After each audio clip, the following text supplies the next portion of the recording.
the White House Coronavirus Task Force, led by the Vice President, participating in that meeting was also the President. And we were able to visit with him. And also early this morning, I had the opportunity to have a phone call with Secretary of the Veterans Administration, Robert Wilkie, and renewed our request that we've forwarded through FEMA for supplemental assistance from the VA, potentially with respect to surge capacity at hospitals here in Louisiana, looking primarily towards New Orleans. And last night I was able to have a conversation with FEMA Administrator Pete Gaynor on the most pressing needs we have in Louisiana, all of which relate to our medical surge capacity, principally, as I mentioned to you yesterday, those being ventilators, also PPE, and other requests. I am pleased to announce, and in fact the President announced this during the call with all 50 governors today, and just as an aside, we actually had 55 governors because of territories and things, but I think we had about 50 governors on the call today. But the President announced that he had granted our request related to 250-bed federal field hospitals. Now, these are basically beds and IV poles, and by beds I'm talking about primarily cots. They do not themselves come with the personnel to run those hospital beds. But in addition, they will send one public health service strike team of 60 individuals. So these are doctors and nurses who will be able to help us to create surge capacity. And one CDC epidemiology team. We had previously, I think, told you all that team would be coming to Louisiana. All of these assets and personnel should be in Louisiana soon, and I want to thank the President and our federal partners for this very important assistance. We are certainly grateful for their support. So we are going to add these resources into our plans for medical surge, and I'm going to speak more about medical surge in just a moment. We continue to review the relief bill. I think they're calling it basically phase 3 of the coronavirus relief package that the President and Congress have been working on for some time. That bill did pass the Senate. It is our expectation that it will pass the House tomorrow and be signed into law tomorrow night. So we continue to look at all of those provisions to see what funding, assistance, flexibility that we can bring to bear in Louisiana just as soon as possible. Just an update on the National Guard. We currently have 955 soldiers and airmen overall from the National Guard who are involved in our response to the COVID-19 public health emergency.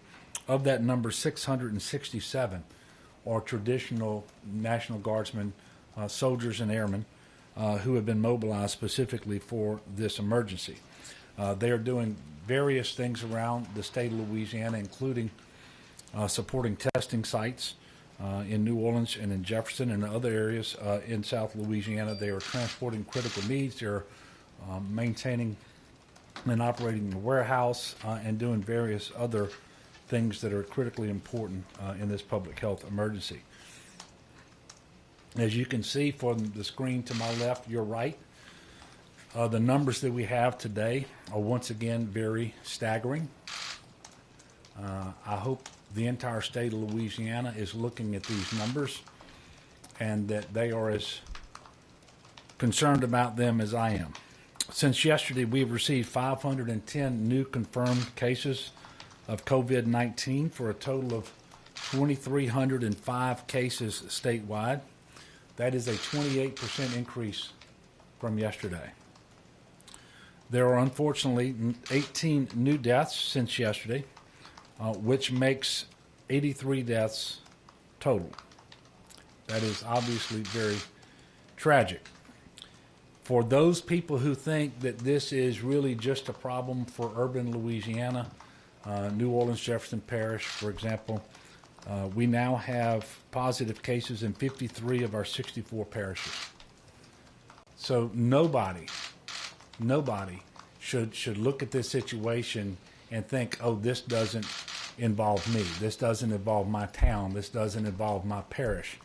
And I am encouraging everyone, no matter who you are or where you live, to understand that this coronavirus is in your neighborhood. It is spreading throughout the state of Louisiana. There is no place where it isn't. There are some places where we haven't detected it yet through a positive test result. It is all the way across our state.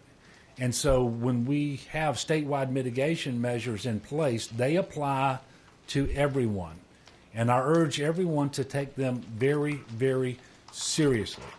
And it's quite frankly the case that the life you save could be your own. And all that you have to do to save lives is stay home. Minimize your contact. Follow social distancing, as we've been talking about. One very disturbing piece of information related to the fatalities that we're reporting today is that we learned that one of those deaths is a 17-year-old young person from New Orleans. There is an investigation undergoing by the coroner now. I don't have any information as to whether this individual had underlying chronic health conditions or not. But it does illustrate the point that everyone is at risk. It might be the case that those most at risk are those 65 and older and those with underlying health conditions. But there is some percentage of the population, regardless of age and regardless of their health, who are at risk of having very serious and severe complications related to this disease, and that includes death. Nobody should assume that this disease will not severely impact them or have the potential to kill them. This virus knows no limits when it comes to age, race, gender, background, your social status, your whatever. It really doesn't discriminate. So I am again urging everyone, regardless of who you are and where you live, to take this very, very seriously. With every passing day, doctors and scientists are learning more and more about this virus. They're learning more and more about this disease and how it impacts people. But we know enough already to know that people need to follow the stay-at-home order that we've given. We know that people need to practice social distancing. It is of the utmost importance. As of today, we are currently tied with New Jersey for number 2 in cases per capita in the United States of America. We are tied for number 2 in the entire United States of America with New Jersey when it comes to cases per capita. If we don't flatten the curve and do it soon, as I mentioned yesterday, we could be out of ventilators in Region 1, the New Orleans area, by as early as April the 2nd. And we would potentially be out of bed space for individuals by about April the 7th.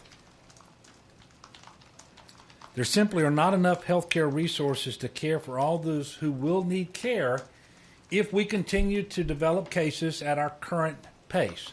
If we don't slow the spread of this virus, if we don't slow the spread of these cases, this is what's going to happen. It's not conjecture. This isn't some flimsy theory. This isn't a scare tactic. This is what's going to happen. Every single person has to take social distancing and my stay-at-home order seriously. There's been a lot of discussion about medical surge with a stand-up facility in the New Orleans area, particularly around the Ernest N. Morial Convention Center in New Orleans, and setting up a facility there. And yes, we are in the process of signing the necessary contracts to stage 1,120 beds at the convention center initially. The first 120 beds will be ready by the end of this weekend, with the rest coming online in the following week. We are executing the contracts for the wraparound services to include staffing for that facility. We will have the ability to scale more beds over the next couple of weeks if we see that that is necessary. And obviously, we are watching that curve to know what we can expect in that area. I've heard a lot of discussion about different options for where we would place these hospital beds, and trust me, we have done an exhaustive survey of all the different facilities and hotels and dorm rooms and where we could think we can do this with the most efficiency and have the best possible impact on delivering health care to the individuals who are going to need it. There are obviously pros and cons to every option, but the most important thing, because one of the hardest things we're going to have to solve is the staffing. And quite simply, it is easier to staff a single large facility than it is multiple smaller facilities. And the layout of the convention center is near about ideal when it comes to staging these beds there in these wings of 120. Obviously, it's not an easy call to make. But the projections show that we're going to need potentially 1,000 or more hospital beds in the New Orleans region by about the 8th, 9th, 10th of April. And that depends on what the data points are over the next few days as they come in. But that's the trajectory we're on. And what concerns me is these are the same dates we've been talking about for the last 3 or 4 days. And the simple reason for that is we have yet to start flattening the curve. I want everyone to know that in addition to this capacity, we are surging capacity within our existing footprint of hospitals, not just in the New Orleans region, but around the state. This is not complete, but I will tell you that Ochsner LSU Health in Shreveport is expanding by 120 ICU beds. Ochsner New Orleans by 96 ICU beds. LCMC in New Orleans by 70 ICU beds. Our Lady of the Lake in Baton Rouge by 75 ICU beds. Baton Rouge General is adding both regular inpatient hospital beds and ICU beds, 34 ICU beds and 229 inpatient beds. These things are being done in phases. Some of those are coming online very quickly, others within a couple of weeks, and others within about a month or so. But all of it is critically important because those obviously who are most severely impacted by this disease will need an ICU bed. They're going to need a ventilator. So increasing our capacity here is incredibly important. In addition to this work, we are also identifying all the capacity we have at Tier 2 hospitals across the state of Louisiana, and just for illustrative purposes, in the New Orleans region, in Region 1, there are approximately 172 of these beds.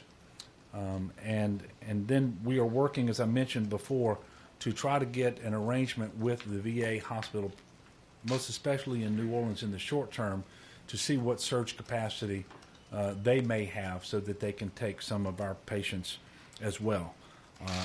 Actually was very gratified today in the call that without my prompting, the president called on me to report about what our needs were, and before I could give an answer, he asked me about whether we thought we would need the VA hospital in New Orleans as surge capacity. I confirmed that we thought that we would, and so I know that this is receiving the required attention at the highest levels in our federal government. I really appreciate him for understanding what our situation is here in Louisiana and doing what he can as our federal partner to assist with what we're trying to stand up here in Louisiana when it comes to our medical surge capacity. Now, I've spent a lot of time talking about how we are surging in Louisiana with respect to our medical capacity. And we are working around the clock nonstop to do that. The average person in Louisiana doesn't really have a role to play in how we surge. But you have a tremendous role to play in determining the degree to which we have to surge and the time within which we have to do it in order to meet the need. Because if you will do what is within your power to slow the spread of this virus, to slow the spread of this disease, we won't need to surge as much or as fast. And you literally have it within the power of yourself to save lives. It could be your own. It might be your spouses. It could be your parents. It could be your next door neighbor. But you have it within your power, the opportunity to save lives, if you will simply minimize the contact that you have with other people. And I know it's hard. It's both simple on the one hand and it's hard on the other. It's not how we're accustomed to living, but those are the facts.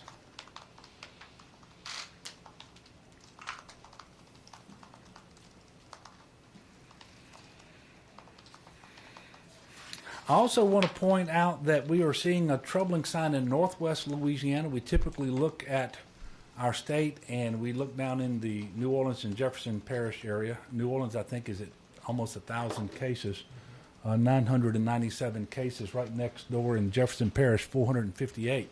And we say, well, that's the hot spot. Just a few days ago, there were only a handful of cases in Shreveport, Caddo Parish, and Bossier. And you can look up here now, we have 115 cases and 32. Well, think back, it wasn't that long ago. Those were the kind of numbers we were seeing out of New Orleans and Jefferson Parish. So again, this illustrates the point. This is a statewide problem. And nobody should be thinking that they're not at risk and that this doesn't involve them. So to my fellow Louisianans, if you find this briefing startling and unsettling, if you think that it is a situation that I'm describing that you want to avoid, understand we can avoid it. It is entirely within our power to avoid it. But we've got to have more compliance. And by the way, I want to thank all of the individuals, the leaders, the political leaders, the business leaders, the faith leaders who are doing so much to promote compliance, and those individuals out there who are compliant. But we're not doing as well as we should. Not when we know what is coming down the road in the not too distant future if we don't do better. So I am urging everyone to do what you can. And be selfless. Be a good neighbor. Think about that healthcare worker who's already performing heroically. But why would you want to increase their workload? Increase the people with whom they're going to have to be exposed? Why would you want to take the chance on bringing it home? So while we left essential businesses open so that people can go to the grocery store and to the pharmacy and to the bank and to the gas station, you don't have to go every day. You don't have to do those things every day.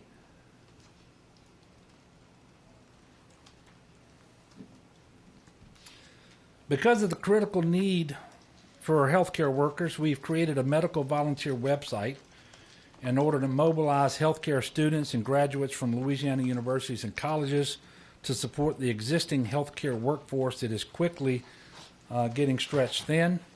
This website is also available to active members or retirees of Louisiana's healthcare workforce who are willing and able to assist. And we are asking volunteers of all medical backgrounds to sign up. This is really important because in addition to ventilators and PPE, really the most critical thing that we need in order to increase our surge capacity are the medical professionals, the doctors and the nurses, the respiratory therapists, and all of the other allied healthcare professionals.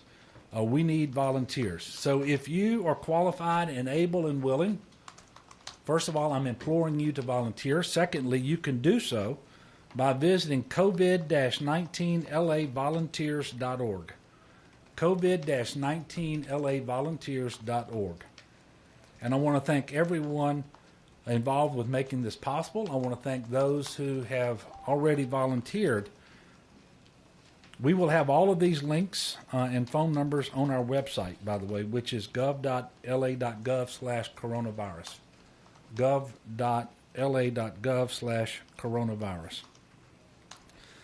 Just a reminder for those of you who are filing for unemployment benefits, in order to receive weekly unemployment benefits, you are going to have to satisfy. It is a legal requirement that you satisfy that you are still unemployed. You got to do that once a week, and you've got to be unemployed due to COVID-19 in order to get unemployment benefits. Those weekly certifications must be filed by Sunday of each week that you are unemployed. And think of the weekly certification as filling out a weekly timesheet. You just have to do it every week. It allows the Workforce Commission to know on a week-to-week basis that your employment situation has not changed.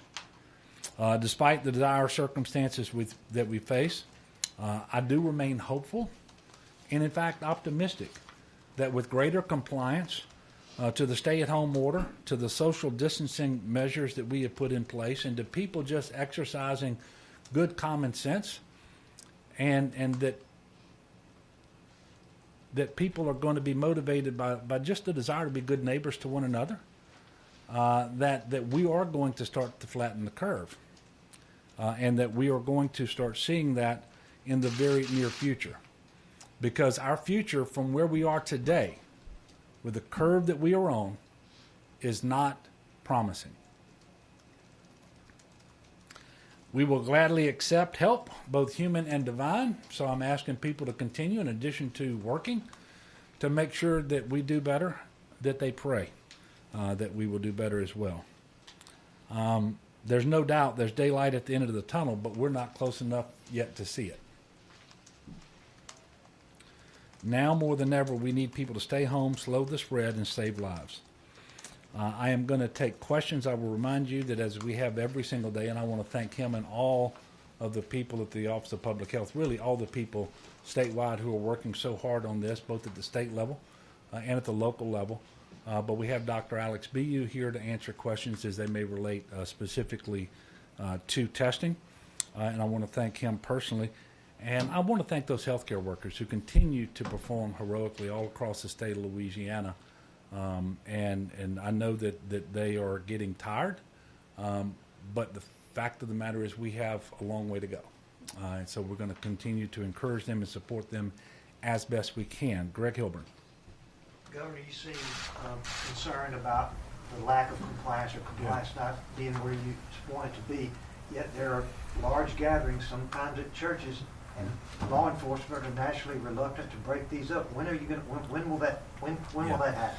Well, look, I said this before, and it remains the case. We have 4.7 million people. We have 4,500 churches. We have tens of thousands of businesses. The people of Louisiana need to listen carefully. We are not going to enforce our way through this. People need to comply. And if you have a pastor who is going to continue to have gatherings and services at church, then I'm calling upon the parishioners, the congregants, not to go. You know, everybody has a decision to make here. And I'm calling upon leaders to be leaders. Yes, ma'am. Governor, the tone seems a little harsher today. Is there something in particular about compliance that has become a worry in addition to what you It's just the numbers. Every day that we stay on our current trajectory is a day that we know leads us toward an outcome that we all want to avoid. And I'm trying to stress to the people of Louisiana, it is an outcome that we can avoid if we will practice social distancing and observe the mitigation measures that are in place. We will spread the curve. We know that it works. But it only works to the extent that we actually engage in the process and honor those mitigation measures and comply. And so I'm just trying to do what I can to impress upon the people of Louisiana the importance of doing this and the importance of doing it now. Because I suspect there are people out there who are, it's kind of human nature. You see things happening and you say, well, that's somebody else's problem. I need all the other people to comply, but I don't necessarily have to do it myself. Well, that's just wrong. This is for every single person in Louisiana. Yes, sir. Andre. Governor, it might be repetitious, but what's known as the Italian lesson, what they didn't learn is now being coined the Louisiana lesson, because we're not doing what we're supposed to be doing. And so my question is, maybe not churches, but where people congregate at the LSU lakes, many reports of way too many people not being distant. Audubon Park, New Orleans, would you have people go into those areas and try to patrol them somehow? Well, Anything to that nature? we have daily. law enforcement that are, when they see obvious violations, they are stopping, reminding people, they're dispersing crowds, and in those situations, people are doing what they're being asked to do at that moment by law enforcement agencies. Law enforcement agents, and that's happening for the most part. My message is to all of the people of Louisiana, no matter where they happen to be, and that is, that they need to take this seriously. We can do a better job. There's a lot of compliance out there too. There really is. There's a lot of compliance out there, but we can do better, and we need to do better, and we need to do better now because, quite frankly, it takes 6 or 7 days. I think it's what Dr. Burks said today, from an exposure to the virus to when we're going to see symptoms and a positive test. And so, we should, because of when we instituted these mitigation measures, we should start seeing that curve flatten if we're doing a good enough job. And we haven't started to see it yet. But Andre, my point is to the people of Louisiana, don't just sit out there and say, oh, yeah, there's this virus circulating. It's going to be somebody else's challenge. Oh, they're going to surge the medical capacity, so we don't have anything to worry about. We cannot surge the capacity to meet the need if we don't bend the curve. We cannot.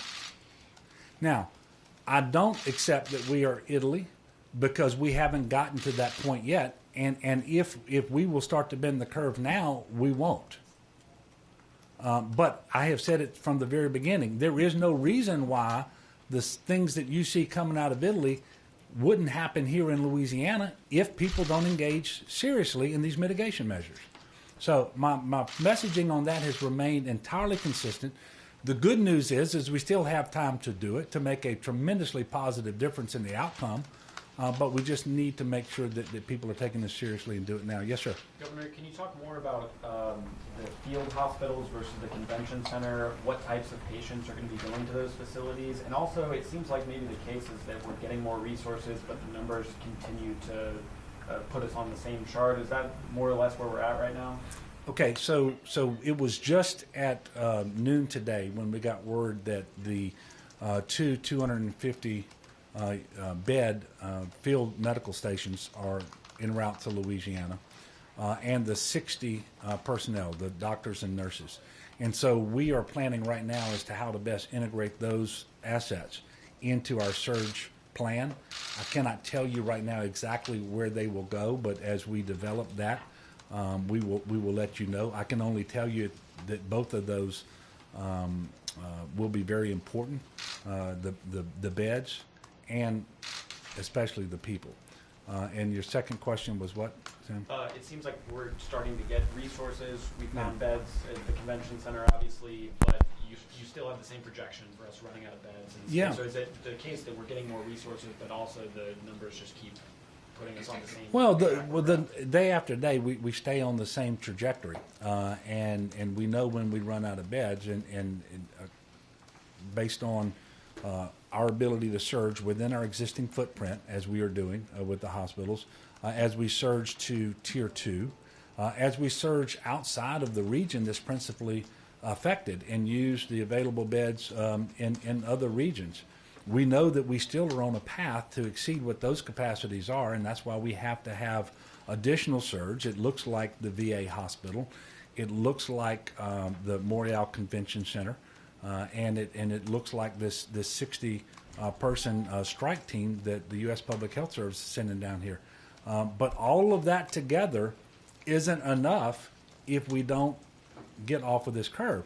Now, we can move more of these wings, 120 bed, I should say, wings into the convention center. But we will if we have to. But staffing those beds becomes very, very problematic. Yes, sir. Governor, this afternoon, Governor Abbott over in Texas issued an executive order ordering any travelers that go into Texas from New Orleans self-quarantine for 14 days, kind of following what Dr. Burke said yesterday about New York. Just your, I guess, response to. Well, look, I can't say that is inappropriate. We saw that coming out of New York City, and it has to do with the amount of spread in the New York City area. The per capita case count in New York is actually higher than it is in Louisiana, but we're close enough second, along with New Jersey. And by the way, as you know, New York and New Jersey, that's just kind of one large metropolitan area where I cannot say that's inappropriate. I would hope that what Governor Abbott is doing in Texas will reinforce my message here in Louisiana about the need to stay at home, because that principally is what quarantining is.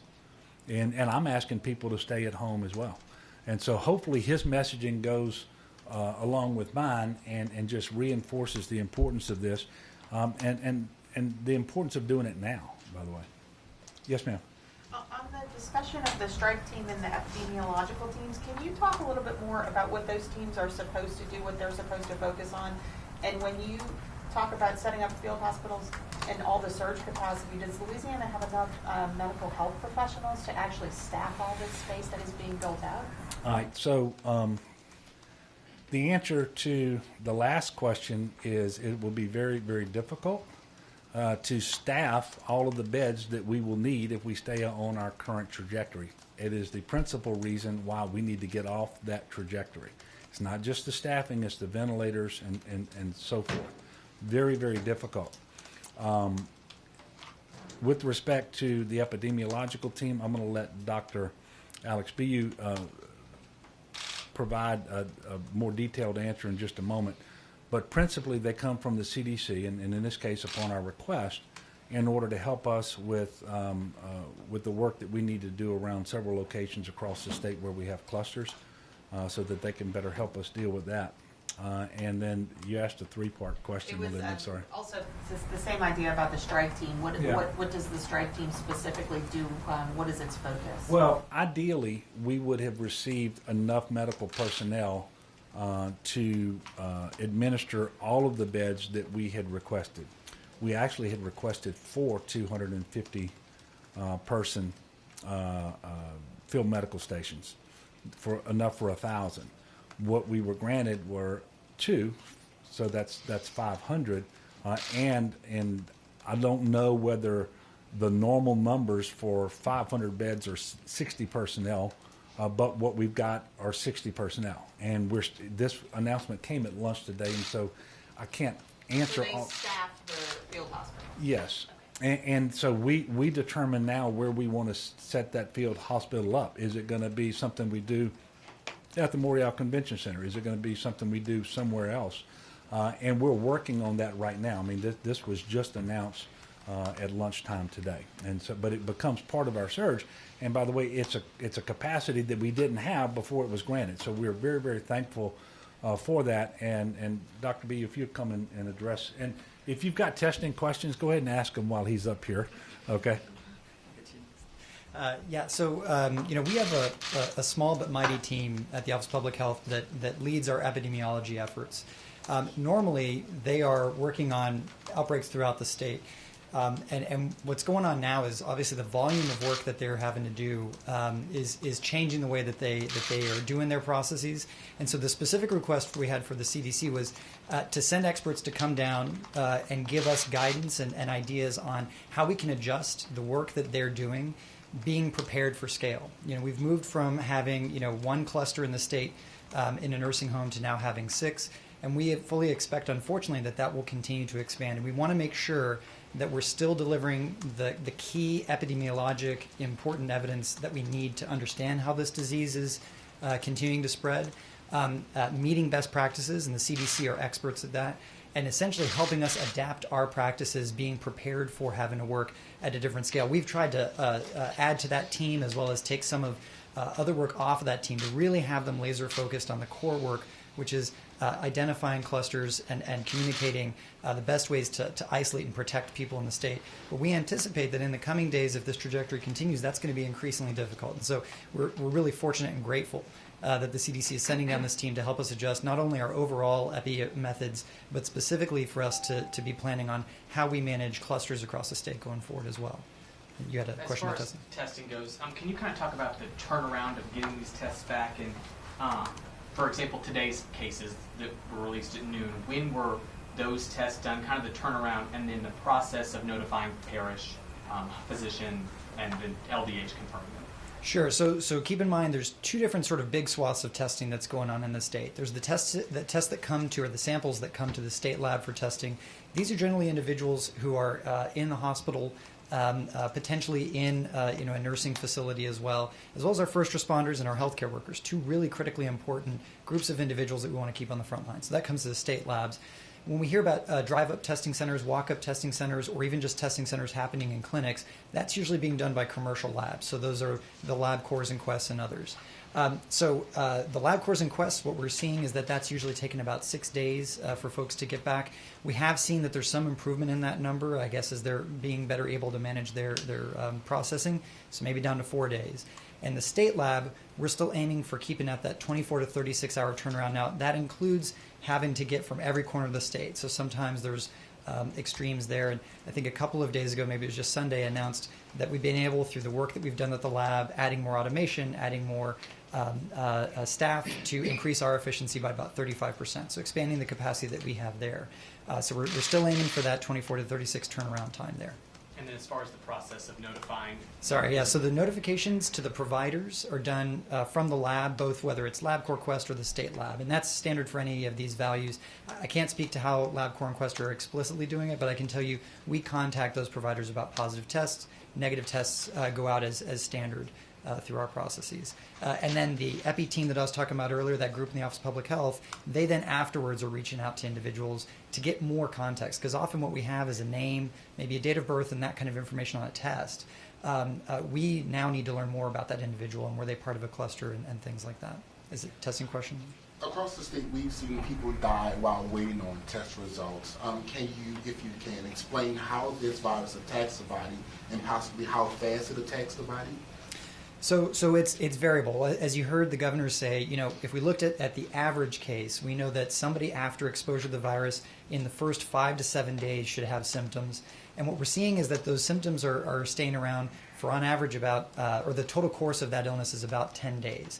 There's extremes on both sides there, though. There's, people who've been infected or maybe exposed and then became ill 14 days later, and that's why you're seeing a lot of us talk about we need to see 2 weeks to really feel confident that you're out of that window. But it's variable how you're going to react based on your underlying health, based on maybe even just the way that your body reacted to the virus. And so we had a very tragic death this morning that we learned about in a 17-year-old. But we have other people who I'm sure have been in the hospital for a while before they passed. And some people, unfortunately, who may have been well enough at home and then died suddenly. And so you have the full spectrum. The most important thing we can say is if you are starting to feel ill, we do encourage people, reach out to your primary care providers. Call their offices, don't just show up, and certainly share what you're feeling. If you're feeling critically ill, if you're having difficulties with breathing, anything that would normally lead to calling 911, call 911. Okay, maybe last. Yep. Do you have a handle on how many retired doctors and nurses there could be that you could pull in? So I don't currently have that information. I would, though, encourage, if you are out there listening to this and think, how can I be a part of this fight, to go to the website to join us. I have a question. For Dr. B or for me? For you. Okay. Any chance any nurses or doctors that are close to graduating would be able to graduate early to help out with this effort? Well, I know that, for example, at the LSU Health Science Center in Shreveport, they've been able to accelerate the time with which they would normally credential and license new residents. For example, a couple of Fridays ago, we had match day where every senior medical student on track to graduate, their residency was identified for them. And typically, they come online around the 1st of July. I know in Shreveport, and I don't have the date on the top of my head, I apologize, but I know they were able to accelerate I'm looking to New Orleans to try to do the same. And it's not just doctors, but it's also nurses, it's respiratory therapists. It's all of the allied healthcare professionals across the spectrum that we're trying to do this for. And of course, you have certain standards that are going to have to be met, and some things can be accelerated and some things cannot. But this is an important part because, as I mentioned a while ago, staffing is the most difficult part of this. And we can work on staffing while we also work on ventilators and work on PPE. But I could commandeer a hotel if I wanted to and say every bed in it becomes a hospital bed, but I don't know who I would put there to actually render the necessary medical services. And so this is all part of the work that we're doing here as we surge our capacity. Yes, sir. Do you talked about the first week in April of New Orleans potentially overwhelming their healthcare capacity. Do you have an idea or a projection of any other areas in the state, like Baton Rouge? Yeah, so that may be the impression that I gave, and largely what you just said is correct. It's not New Orleans, it's Region 1. Yes. And so you look down here and you've got New Orleans and Orleans Parish, you've got Jefferson Parish, you've got a large number of cases now in St. Bernard and so forth. So it's all of that area together. And that is the region of our state that is at risk at the earliest time of exceeding our capacity.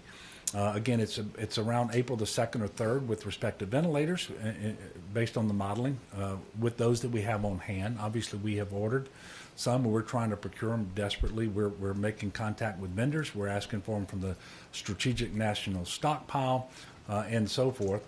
And then, obviously, we're trying to bring additional beds online before April the 8th as well. Did that answer your question? Well, I guess I was just wondering, is there an idea for other areas of the state where it's growing? Yeah. Well, we're limited in how far out we can model at any given time. I can only tell you the other regions of the state, the modeling doesn't show problems by April the 8th. But we're going to continue to model out. We know that they're going to be at some point more bed capacity needed in central Louisiana around Baton Rouge. I'm sorry, in the Baton Rouge area and in northwest Louisiana, and additional ventilator capacity as well. But those are out past April the 8th right now. But we are planning for those areas too. And obviously, we're working very, very hard to make sure that those things that have been in short supply and slow to arrive actually start coming in greater numbers and more frequently, like PPE, like ventilators, and so forth. Yes, sir. Governor, can you give us an update on, you talked yesterday about you had an idea that you might get 100 more ventilators this week. Yeah. And if you give us an update on that, and also how many have we requested from the federal stockpile, and if we received any yet? 5,000 from the federal stockpile. We've received none. Today it was actually yesterday, I think it was after the press conference, we actually received 90 more. So remember I said we were looking at 3 groups of 100 that had already come in and been distributed. We're looking at another group of 100 this week. Well, 90 of those came in, and that number may actually be 92. These are from vendors? Yes, not from the national stockpile. And then we still expect to receive another 100 that we've identified from a particular vendor early next week. Those numbers are not the kind of numbers that we need. We need several thousand ventilators, and obviously we need them in Region 1 first. Part of the conversation that I had with Administrator Gaynor last night of FEMA, and the most important part was around ventilators and our request. Obviously, they don't have enough in the Strategic National Stockpile to meet everyone's needs and grant everyone's requests. I just asked him that as they slice the pie, make sure they slice the piece for Louisiana. And I haven't heard back on that particular request yet. But we are leaving no stone unturned. I personally went out looking for ventilators earlier today, and in conversations with some other individuals, we think we have a lead on them, but they're in short supply, and so we're having to be aggressive and work as fast as we can to get our hands on as many as possible, because every other state is in the same situation. Well, they're not in the same situation, but they're not far behind us. There's only a couple of other states out there right now that have the pressing problem that we have. Yes, sir. To follow up on the procurement, over the weekend when the major disaster declarations were first announced for the 3 states, California, Washington, New York, there was talk that those states would be prioritized when it came to getting these crucial supplies like PPE and ventilators. Now that Louisiana has the same designation, have the feds specifically said that we would be prioritized for that? Well, look, I don't think it was just happenstance that the president called on me today to ask me what was happening in Louisiana, what our most pressing need was, and it wasn't just a coincidence that he gave live as they put the paper in his hand that the EPI team, the 2 field medical stations, that the 60-person strike team were coming to Louisiana. So I believe that the major federal disaster declaration did elevate in the consciousness of people the situation we have in Louisiana. It also has made funding available a little quicker so that the 75% of the cost is being borne by the federal government, by FEMA. They're approving that money faster as a result of that declaration. So that's also very helpful. I would point out that yesterday I was able to announce that we were the 4th state with a major federal disaster declaration. There are a number of other states now that have come in behind us, and I suspect that number is going to continue to increase as we go forward. But there is no doubt but that the declaration that was granted by the president has been and will continue to be helpful to us here in Louisiana. Last question right here. Governor, obviously we talked about the tone today and the non-compliance you're somewhat seeing across the state. I know you said we're not going to enforce our way through this, but could more restrictions, harsher restrictions be on the horizon? Well, one of the things that, and I don't know what this is going to look like yet, but one of the things the president mentioned today, and I saw it up on the CNN screen just a moment ago, is we're looking either today or tomorrow, very soon, to receive additional CDC guidance with respect to social distancing and mitigation measures that should be in place in different places depending on what the facts are on the ground in that area. And I don't know whether that guidance is going to include things that are more restrictive than what we've already been doing. I know until we start to bend the curve, we're not going to do anything that's less restrictive. But I'm looking forward to receiving that guidance. We continue to have conversations with our counterparts at the CDC. I will be reaching out to some folks in the federal government to make sure that they're watching what's happening here in Louisiana and to receive whatever advice they can give me. As of now, I don't have any news to make with respect to this. What I am confident of is that the stay-at-home order that is in place, the social distancing guidelines that have already been put out there, all of those mitigation measures are sufficient to bend the curve if the people do them. I am 100% confident of that. And if there's been a little difference in my tone today, it's because we're just one day further and we haven't yet seen that curve start to flatten. And so I want the people of Louisiana to know that they may feel helpless because this is an invisible enemy. This is a virus, and it's not something we contend with. They may feel helpless because I'm explaining all the difficulties we have around surging our medical capacity in order to meet what may be the need. But they are not helpless when it comes to slowing the spread. And in fact, they are the answer. They have it entirely within their control collectively. They have it entirely within their control as to whether we need the surge and by what date we need the surge. And so I'm again imploring people to do better. We will beat this. We're going to come out on the other side. I would rather it be sooner than later, and I would rather it be with less people infected and less people dying than would otherwise be the case. And we can do that, Louisiana, and I'm confident that you will. I'm just confident that you will. And again, I ask you to continue to pray for our state and for this country, for those people who died, those family members of those people, and then those who have the disease now, that they will be restored to full health. and pray for one another that we will find the courage, the will to do what we know we need to do. There are a lot of things mysterious about this virus, but there is no mystery around what we should be doing right now and what we should not be doing. So let's get with it. Thank you.